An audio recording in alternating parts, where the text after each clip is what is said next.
The Tetracompass. What is it? How do you get it? How do you assemble it? How do you use it? And what are the rewards? All this and more in this video. The Tetracompass is the Crystal Triskelion's bigger brother, with more requirements and much better rewards. Tetracompass pieces can be found either by completing sets with Tetracompass piece rewards, or through random chance while training archaeology. I personally found my 4 pieces by level 56. Once you have all 4 pieces, you'll want to assemble it. However, there are some walls that we do have to get over first.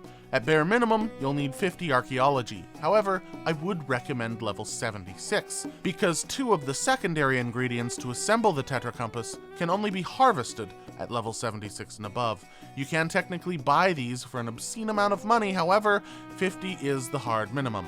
Then again, who knows, by the time you're watching this video, the ingredients could be fairly priced, so make sure to check the Grand Exchange to see if this is right for you. The ingredients that you will need are the Malachite Green, Cadmium Red, Cobalt Blue, Armadillion Yellow, and Tyrian Purple. Assuming you didn't just buy 30 of each of these off the Grand Exchange, or if you want to harvest some and buy the others, let's talk about their best harvesting locations.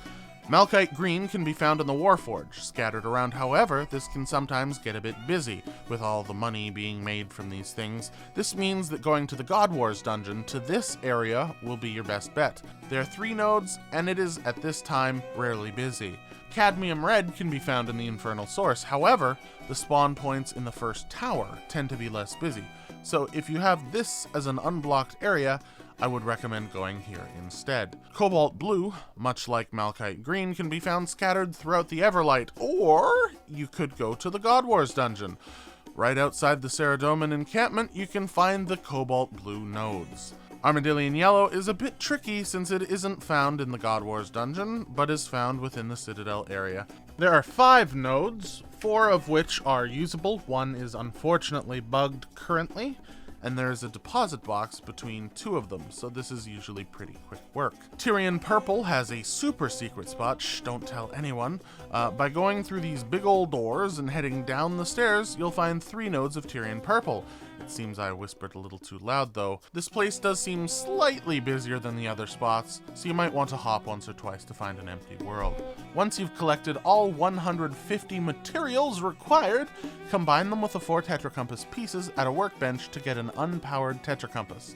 Walk right up to the monolith like 1 square away and charge this baby up. It will then act much like an Elite Clue Scrolls coordinates clue, pointing you towards a treasure. Follow it to its end, excavate the loot, and marvel at your reward. Speaking of rewards, what can you get from this thing? Well, besides an obscene amount of XP from tomes, you can get artifacts from all levels, seriously, all levels, like, yikes, you don't want to get rid of these, but damn, that'll take a while to clear that bank spot out. You also get a bunch of ingredients, which is pretty cool, but the big money winners here are the Triskelions, Clue Scrolls, a Dragon Mattock, the Distorted Key, and the Shadowy Key. The Dragon Mattock, which is 170 mil currently, could be less, should be less when you're watching this. The Distorted Key has a chance of getting, and the Shadowy Key is a guaranteed get, of the Guildmaster Tony's Mattock, which is not only the best Mattock in the game, but the first one just recently sold for 26 bill. With Super Titan accounts racing for the 200 mil XP and the #1 spot on the high scores list, and the significant boost this Mattock gives, it's a given the price is going to be obscene. It will in fact determine the high scores board until a new skill comes out again. And that's all there is to the Tetracompass. Oh, and please, don't be like me and rush the skill. Try to enjoy it. The only reason I rushed 76 and further to 99 is for video making purposes, and it is a long skill. With that being said, here's hoping you good Tetracompass luck, and I will see you in the next video. Bye-bye!